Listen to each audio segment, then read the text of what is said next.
কোরবানি ঈদের দিনের যে সুন্নাতগুলো আছে সেগুলো বিশেষভাবে আমরা যেন মানার চেষ্টা করি, সেটাও আল্লাহ তাআলা আমাদেরকে তৌফিক দান করে।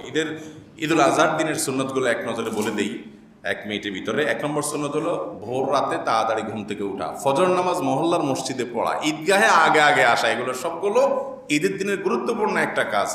এই তিনোটাতে আমরা দুর্বলতা করি। ঈদের দিন দেরিতে উঠি, অনেকে ফজর নামাজ মসজিদে পড়ি না, আর ঈদগাহে দেরিতে আসি। এর কোনোটাই উচিত না, এর উল্টাটা করতে হবে, অর্থাৎ তাড়াতাড়ি আসতে হবে, তাড়াতাড়ি ঘুম থেকে উঠতে হবে, ফজর জামাতের সাথে পড়তে হবে। নাম্বার 2, মেসওয়াক অন্যদিন তো করবেন, ঈদের দিন স্পেশালি মেসওয়াক করা সুন্নত।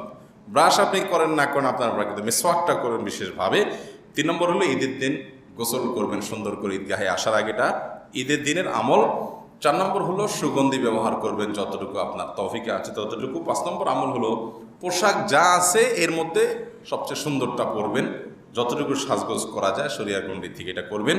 6 নম্বর আমল হলো ঈদগাহে আসার সময় তাকবীর যেটা, এটা একটু জোরে পড়তে পড়তে আসবেন ঈদুল আজহার সময়। এটা ঈদুল আজহার সুন্নাত। আল্লাহু আকবার, আল্লাহু আকবার, লা ইলাহা ইল্লাল্লাহ, আল্লাহু আকবার, আল্লাহু আকবার, লিল্লাহিল হামদ, এটা একটু মৃদু কণ্ঠে আওয়াজ দিয়ে পড়তে পড়তে আসবেন।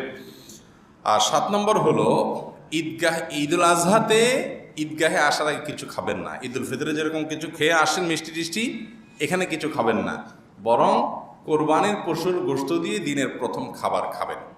পশু থেকে গোশত রান্না করে সেটাই হবে প্রথম খাবার, ফার্স্ট খাওয়া, তার আগে কিছু খাবেন না। এটা এই দিনের আমল।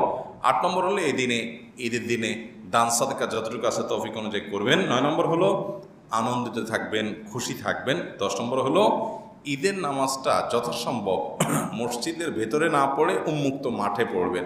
তো ঢাকা শহরে এত মাঠ নাই, সেই জন্য বাধ্য হয়ে আমরা মসজিদে পড়ি, কিন্তু মাঠ থাকলে, উন্মুক্ত জায়গা থাকলে সেখানে ঈদের নামাজ পড়াটা সুন্নাত, এটা হারিয়ে যাওয়া সুন্নাত। এই আমলগুলো ঈদুল আজহার সুন্নাত। আল্লাহ তাআলা আমাদের সবাইকে আমলের তৌফিক দান করুন। জাযাকুমুল্লাহু খাইরান ওয়া আখিরু দাওয়ানা আলহামদুলিল্লাহি রাব্বিল আলামিন।